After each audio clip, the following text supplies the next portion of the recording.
Finally. Okay.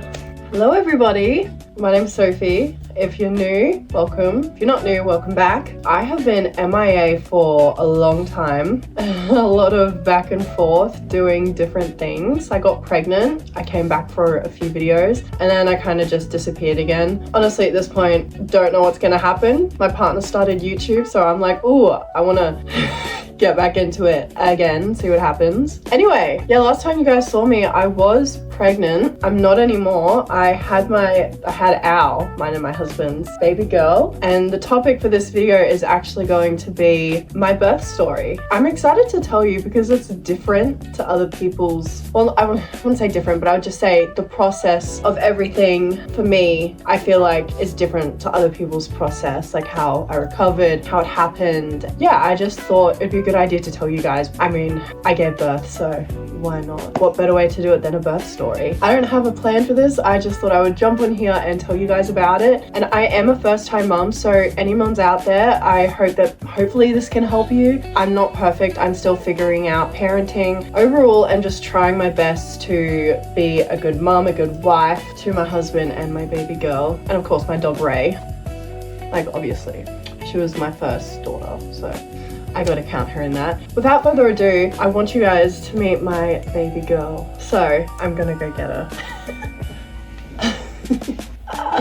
Let me fix your hair first because, you know, you obviously need to look the part. She loves looking at herself, so I think she's going to be absolutely epic in this video, in my personal opinion.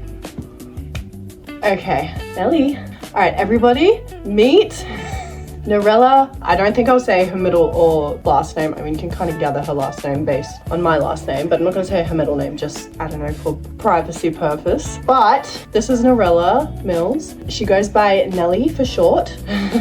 What else can I tell them about you as your little intro? She has not much hair. We call it peach fuzz.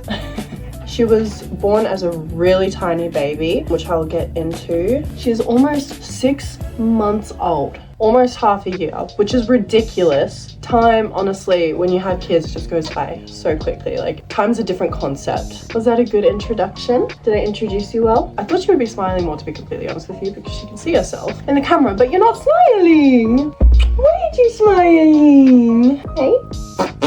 Oh, got my lipstick on her. That happens at least once a week. Anyway, let's get into my birth story.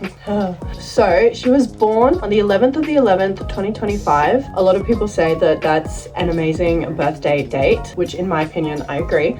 I think it's like angel numbers or whatever. Yeah, so she was born on the 11th of the 11th at around like 6:30 p.m. So what happened was a few days before the 11th, I was getting contractions for about 2 days. They were very on and off, very like spread apart, but on the 11th, which I think was either a Tuesday or a Wednesday, in the morning I started getting contractions like consistently. They started getting closer and closer together. However, I wasn't sure if I should have gone to the hospital or not. So I actually got this app that timed my contractions apart, and it said like so many times, go to the hospital, go to the hospital. I even called the hospital saying, should I go in? And they said, yes, you can go in. There's no reason for you not to. You're obviously on the right track to giving, you know, birth soon. So you might as well head into the hospital. Excuse me. We're a little bit sick at the moment, so excuse her grossies. But I waited. That was in the morning at like around 9. So I didn't go into the hospital at like around 2 with my partner. Basically, I just tried to pass time by sleeping. Could not sleep. I was in way too much pain. I got GYG, kind of helped. I enjoyed it, but again, when I'm in pain, I can't enjoy as many things, obviously, because you're in pain. That's what you're focusing on. So I got to the point where I was like, no, we gotta go. My partner was like, are you sure? It doesn't seem like you're in enough pain to go. And I was like, I would rather just go and know that everything's okay than not go and something bad happens. So we went, and good thing we went. At this point, my contractions were like still 5 minutes apart, and they recommend like 3 to 2 minutes. And my water hadn't even broken yet. So we were kind of just going, knowingly we would get sent home, but we didn't. And this is where the twist happens. When I was at the hospital, I'm sorry if this grosses you out, fast forward the next 10 seconds, but I lost my mucus plug right before they did an ultrasound to check Bubba's heart rate and give me a stretch and sweep. I went to the toilet and my mucus plug fell out. So everything just happened within like like the next hour, like bang, bang, bang. Yeah, so my mucus plug fell out. Then I went into like the little area where they check her heart rate. They said her heart rate was a little slow with every contraction I was having. And she said, it's okay, we'll just do a stretch and sweep. I'll see if you're dilated at all, which I wasn't, hence why they did a stretch and sweep. Little did I know that actually for me at the time wasn't really necessary, because after they did that, they did another heart rate test. She wanted to see how Bubba's heart rate was going as I was having a contraction, and it just slowed down rapidly. So they took me to a room where they strapped me up. They put a better, what do they call it when they're like a, I can't remember what everything's called because it just happened so quickly, but they basically attached me up to this thing on my stomach where they were able to track her heart rate a lot easier. So they did that, and her heart rate just kept dropping with every contraction. Like, it wasn't good. It was becoming a worry. So they wanted to see what would happen if they stopped my contractions for 20 minutes. So they gave me an injection where it literally stopped my contractions from happening. Without any contractions happening for 20 minutes, her heart rate was fine. But as soon as I started getting feeling again with every contraction, her heart rate just kept dropping. And they gave me multiple options: an induced birth where they stick like a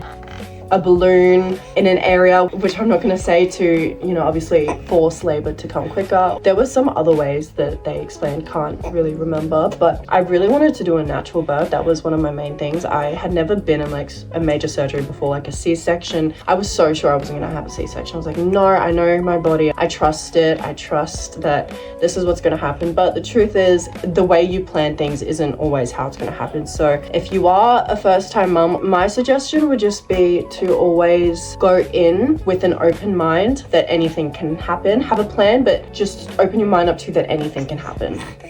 That's what I should have done. I did not. I was very stubborn. I was like, I'm not having a C-section, I'm having a natural birth.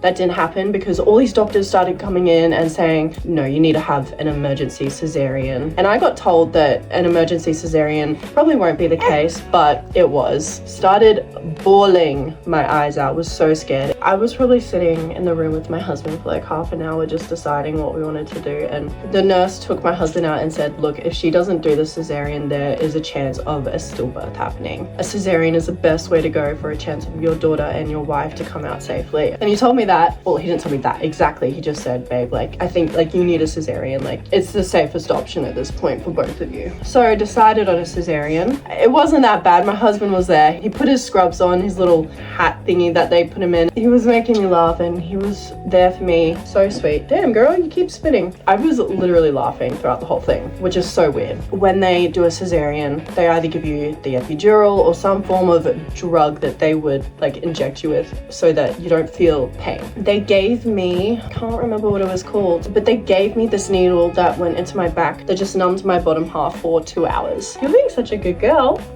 They got me set up. I'm always on edge with you. You scare me so much. They got me set up, started losing feeling. It was weird. It was like this tingly feeling. It just went numb. Anyways, they set the blanket up. I didn't even know that they'd started doing surgery. The guy that was distracting me, I was like, be honest with me right now. Like, had they started? And he's like, yes. And I was like, from that point forward, I knew I was going to be okay because I couldn't feel anything. Again, never had a major surgery, so I was pooping my pants. It was, for me, I'm kind of glad that I had what I had, like a cesarean, because for me, pain, I don't deal well with pain. So in some ways, I was blessed to have a cesarean. It was like a blessing in disguise, weirdly. She came out very small. She said that she was the size of a 36-week-old baby. Whether my placenta stopped working, didn't finish giving her the nutrients she needed, she was a very tiny baby. Her heart rate was still struggling. Her blood pressure was still struggling. We had to make sure that we kept her warm. We had to stay in like an extra few nights because her heart rate, they were worried about it. It was very low at one point. They wanted to make sure that, you know, it wasn't a consistent thing, which it wasn't. In the end, she was okay. Praise the Lord. Now, as for my recovery postpartum, I don't want this to come across like selfish or like I had it better than anyone else, because it's case by case, it's so different. It was very, like, it was hard, but it was easy for me. Like, I felt like, I don't know if it was because I didn't let it affect me as much as maybe other people do, or before being pregnant I was very active. For me, the process of recovery, it wasn't that hard. I healed up very quickly. I healed up nicely. Obviously after a cesarean you bleed, and that was probably one of the annoying things. I felt like I had my period for like 6 weeks. I couldn't drive for a while, which was annoying.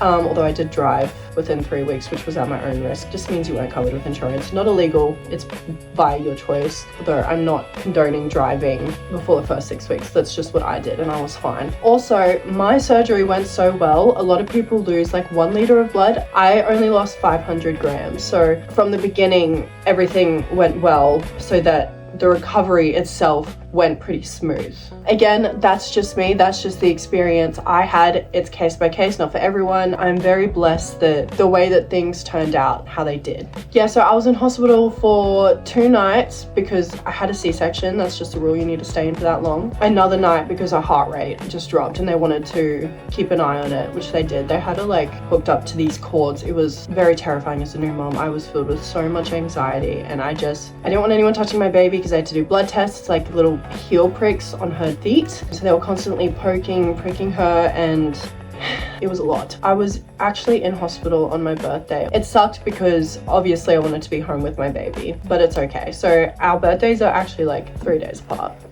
Kind of rude, she trying to steal my spotlight. Also, I was 40 weeks and 5 days. Something that helped me, I think helped, curb walking. I curb walked for like 3 days before I went into like proper labor. Yeah, I think that helped me. I think the biggest thing that I took from this was really just trusting God, asking for prayers. Family really helped. My husband really helped. He has been so loving and just so amazing throughout this whole process that, you know, being parents, like having a strong foundation and then having a baby, it's made parenting so much easier. My phone just overheated. It stopped. I needed to put it in the fridge for it to cool down. So let's just rewind that for a second, because what the heck? Okay, so that is my birth story. If there's one piece of advice that I could give to any newly mothers or anyone that's pregnant that's going to have a baby, it would be to just don't overconsume and buy into the you need this, you need this, you need this. Truth be told, I don't use half the stuff that I got. I was over preparing. It's good to have those things for security and comfort, knowing that if you needed it, it's there, but you don't need those things. If you want a video on things that I use and things that are just being overconsumed by people saying this is what you need, let me know. And to just also trust your body. If you feel like you need to go into hospital for any reason, just go. Because if we didn't go to the hospital when we did, there is a high chance she wouldn't have been here. Something bad could have happened to me. You just never know. Thank you guys so much for watching today's video. We really hope you enjoyed. Let us know what you would like to see in the comment section down below. We'll see you all in next week's video, because I'm going to be doing weekly videos. That's the plan. I have a lot more other video ideas that I want to do based on her, my journey being pregnant. If you guys have any ideas you would like to share or you would want to see me do, let me know. If you have any questions, let me know. But yeah, I'm really excited to share more of our journey together with you guys, and maybe my husband can be in some of my videos in the future. So yeah, once again, I hope you guys enjoyed. Make sure to like, comment, subscribe, and turn on that notification button so you know when I post it. Yeah, you gonna say bye, Nelly? Say bye. Can we get a smile? Bye guys.